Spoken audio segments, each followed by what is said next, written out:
Minsan isang araw may naisip na akong i-search. Makiki-update lang naman ako sa buhay ng mga masahista. Pero hindi naman ako nasayahan sa aking mga nakita. Ang gusto ko kagang malaman ay yung lifestyle, yung caring, kung paano pag-aalaga ng sarili. At talagang ang lola nyo may nararamdaman na talaga. Tapos yung nakita ko kasi mga paghihilot. Tapos meron pa ako nakitang hindi ka nais-nais. Oo, tulungan nyo ako paano saan ako makakita. And habang iniintay ko yung mga care tips nyo, ay napag-isip-isipan ko. Ay, ang isip ko bigla nagliwanag at lampas pa talaga sa screen. Ay, why not gumawa ko ng sarili kong version ng Life of a Masahista in New Zealand. Pero simplihan muna to lifestyle, wala pa tayong information. At makikita nyo talaga ang actual na buhay ng lola nyo and it starts like this.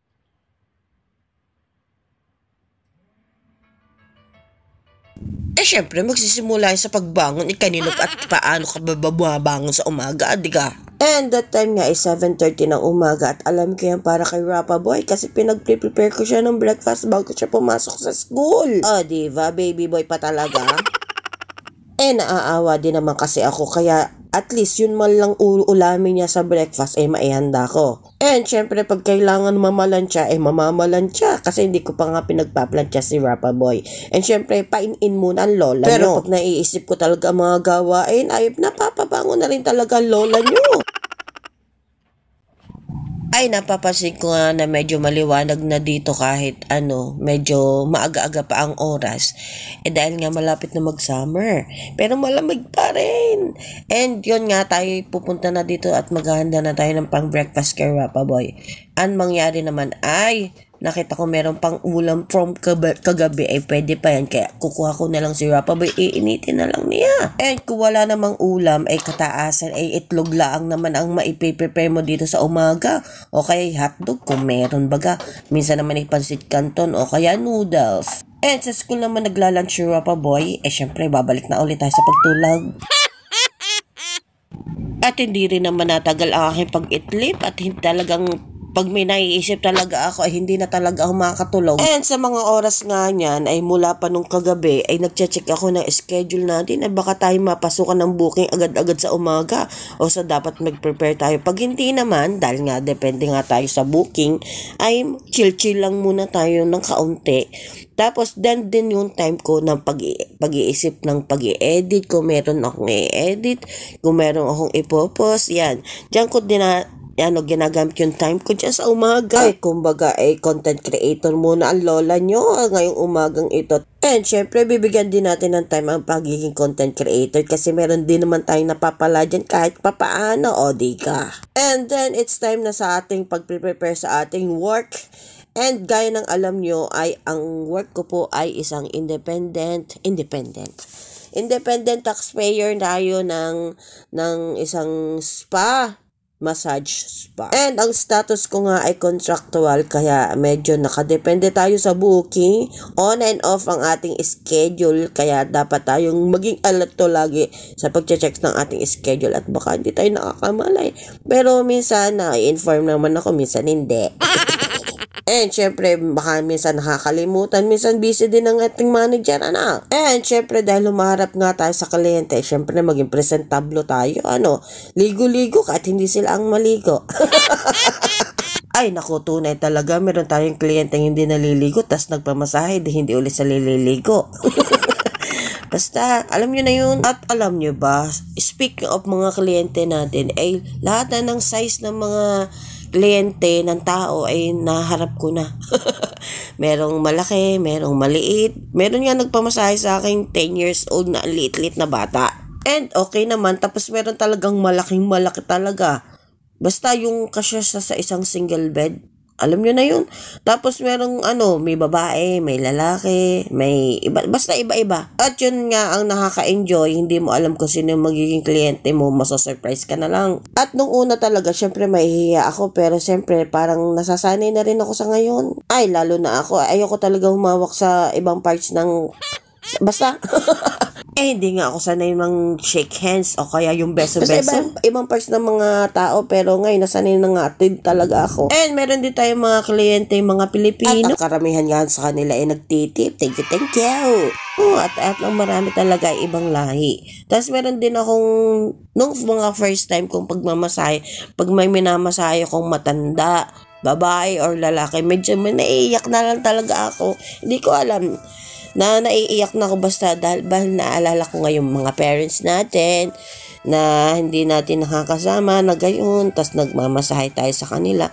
Sana naman ay dumating yung time na makapagmasahe din ako sa parents ko, diba? And yes, ready na tayong pumasok. Ready na. Mabango na ba? And let's go na.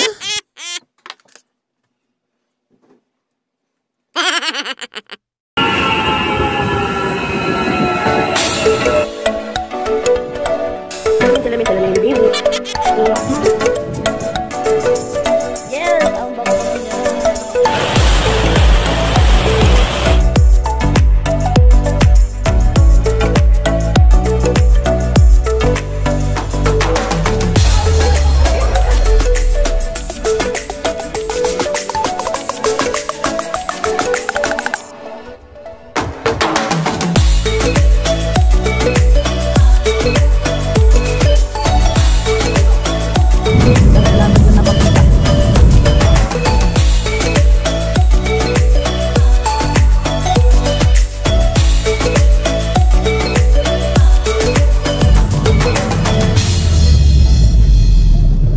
Dahil malamig pa nga ang panahon dito sa labas nga ay talaga nagagloves nga ang lola nyo dahil bilang masahista, ingatan natin mga palad at talaga masakit na rin minsan. At talaga sa gabi talaga nararamdaman ko, pero pagising naman ay medyo okay na, kaya okay na yun. Sabi nga nila dahil nagsisimula lang talaga ako, sana din lang yan. At sa kanila pa nga daw ay namamaybay hanggang sa braso o ano pa, ako'y paigi, palala. Ay ibig sabihin ay masanay ka, masakit ang palad mo hanggang braso. Ay, tingnan nyo nga itong aking daliri at masakit pa talaga. At minsan nga, pag naglalagyan ng oil, mahapde. Paano pa ang buhay na lola nyo bilang mahasahista? And kasama nga sa trabaho ng lola nyo, bigiging masahista. Habang wala pa tayong kliyente, nagpe-prepare tayo ng mga gagamitin natin yan. Magagamitin natin yan sa bentosa. And kailangan din natin maghukay nitong oil. Diba? Ang lamig kasi, kaya yan. Natutulog yung oil natin. And kasama nga pa nga sa work natin ang pagbe-beddings at paglalaban ng beddings at pang-fold, basta lahat na paglilinis pati. And paglabas naman ay gabi na, tapos ang pasok ko naman kasi 11. Ang labas namin gabi na, tapos kinusundo naman tayo ni Lolo. Kaya lang minsan umaabot tayo sa ulan. Diba? Pag after mong magmasahe, uulanin ka. Ay, swertehan na rin nga talaga pag hindi ka tinablan. Ang rupok-rupok na ng lola niyo. Oh, no! At kapag naman nalalapit na ang payday, ay bisi-bisihan na ang lola niyo. Nag-uopisina ng aking mga tinatrabaho. Dahil nga independent girl ang lola niyo, ay ako na ang mag-iasikaso, magbibilang na aking per day. Pero meron din naman silang pinapasa sa akin. Chinecheck ko na lang para tali. Siyempre, sweldo yun. And after ko nga mabilang lahat-lahat, fortnightly ang swelduhan natin sa pagiging masahista, ay ipapasok ko nga ito sa ating accountant. At pero meron tayong munang application na nagko-compute siya ng ating mga tax, ang ating mga deduction, at pagdating ng payroll mo, masyasyak ka na lang talaga. Ang laki ng tax ko. At dito po talaga sa New Zealand ay malaki talaga yung tax. And syempre, part ng pagiging masahista ay ang pag-day off. Yes!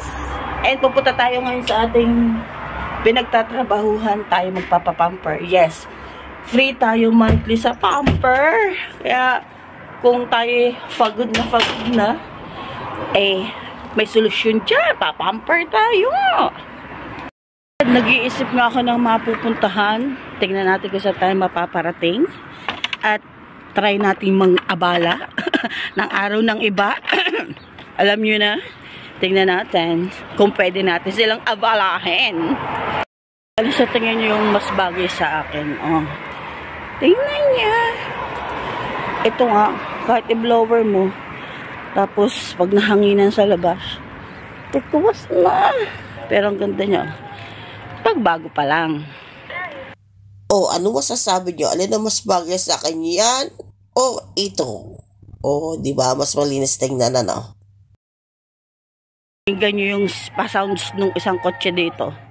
Grabe, ang lakas. O, tumigil. Sayang. Ay, malayo pa yun. Ay, lalo na pag malapit. At minsan niya ay ramdam yung pagyanig. Sa sobrang lakas at yan dyan, bambas.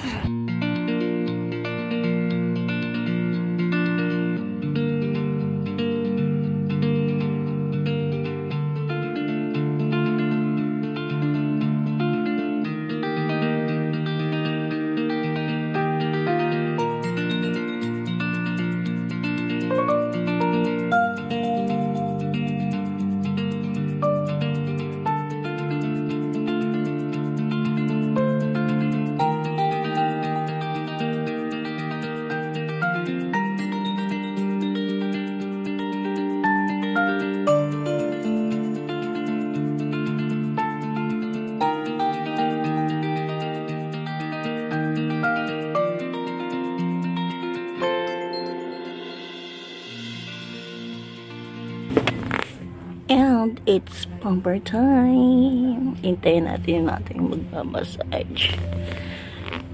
O, diba? And nagpa-cuppings na ang lola nyo. Ito yung Ventosa. Ay talagang napakasarap ng ganyan. Ay kaya i-try nyo na at i-message nyo ako nang ma-try nyo yan. Dahil nakapag-ads pa talaga, ano? At nang maituro ko sa inyo kung saan ako talaga nagtatrabaho. O, diba? Ay talagang higop na higop. Ay pasanay pati yung tabay. Hinigop na din. And syempre, after ng pamper picture muna, meet Chloe. Alam mo ang pangalan niya, Cleopatra. O, diba? Ay, akala ko nga hindi siya Pilipino at Cleopatra ang pangalan. Pero nung na-meet ko, Pilipino pala. And ito nga pala yung aming mga message. Ewan ko, ano tawag din? Bulletin. At ayan, may nag-comment pa naman sa akin. Ay, 100% daw talaga. Very, very good. Very, very nice. At saka ito, sino kaya yung kanyang drawing? Ewan ko lang. Pero tinan nyo itong handwriting. Ang ganda. Di ka? Ay, pagka ganyan ang penmanship, talagang sisipagan ko magsulat. Nandito nga pala tayo sa ating reception area. O, diba? Ang ganda. May mga plants din. O, diba? Parang kliyente, pero nagpa-free pamper lang naman. O, diba? Ay, grabe, Chloe, ang iyong pamasahe. Talagang dinala ako sa ibang dimension. And try natin itong daang ito. Ngayon ko lang ito nakita. And dito nga tayo pupunta sa may gilid ng ukay-ukay na yan. O, tinan mo, mga ukay-ukay dito. O. And ito nga yung daan na nakita ko. Pa-shortcut to.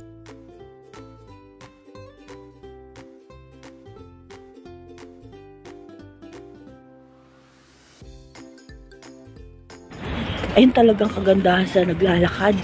Madaming nakikita. And papasyal tayo kung saan. Tingnan natin kung saan tayo makakarating. And we're here nga sa Daos Art Museum. Tingnan natin kung anong mga nakadisplay ulit dito kasi nag-iiba-iba ito talaga. And walking distance lang ito sa ating work. Halos medyo katapat. And let's go!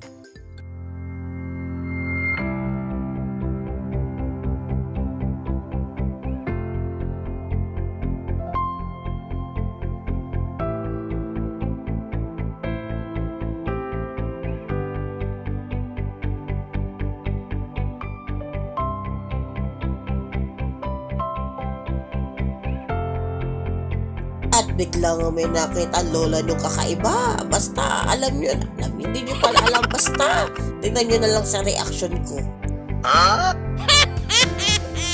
Aba, pwede palang i-display yun dito sa art gallery. Pero, dahil man legal dito.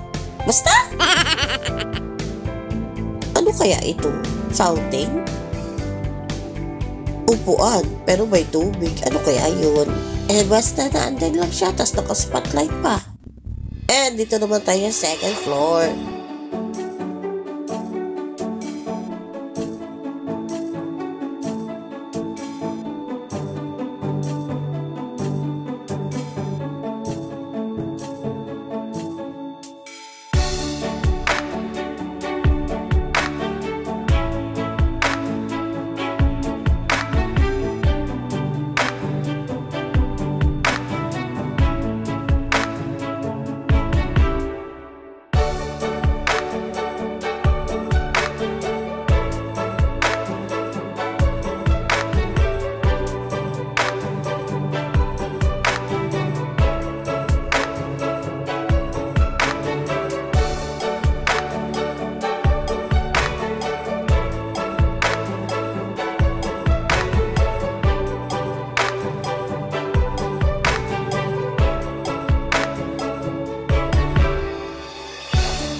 we're done na at hindi nga tayo dito nakapasok. Ayan yung kanilang front lobby nila.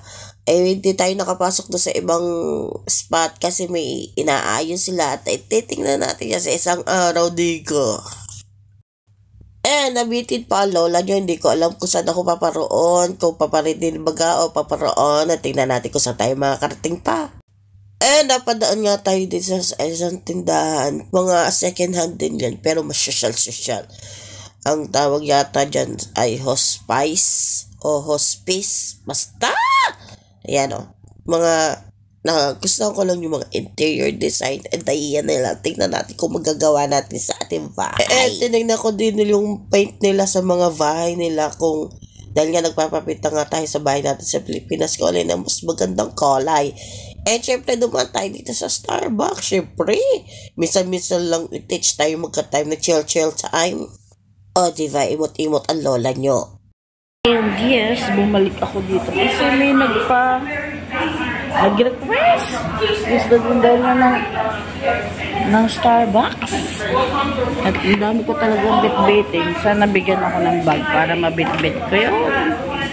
And sa kabilang table may nagsasalita. Ewan ko kung for interview yun or for the vlog. Diba siya? Ay, may kausap pala siya. Para siyang ibang lahi. Ibang lahi. Kahit ako ibang lahi. Foreigner nga ako dito diba?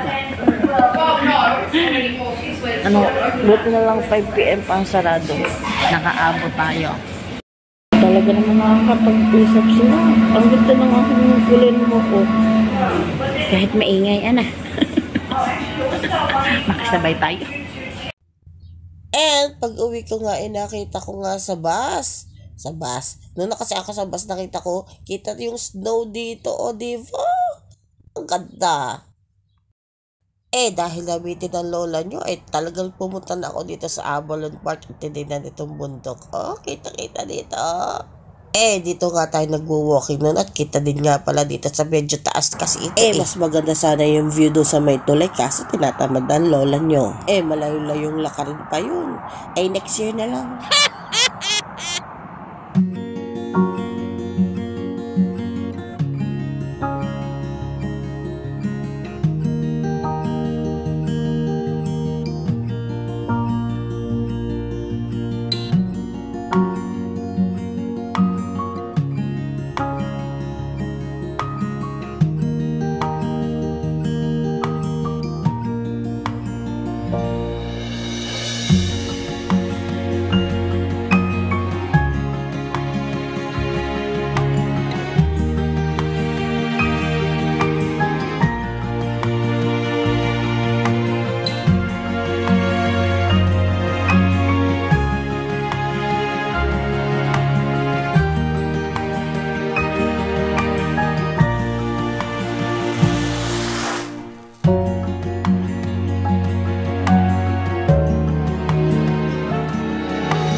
Diva, layo din na nilakad ng lola nyo.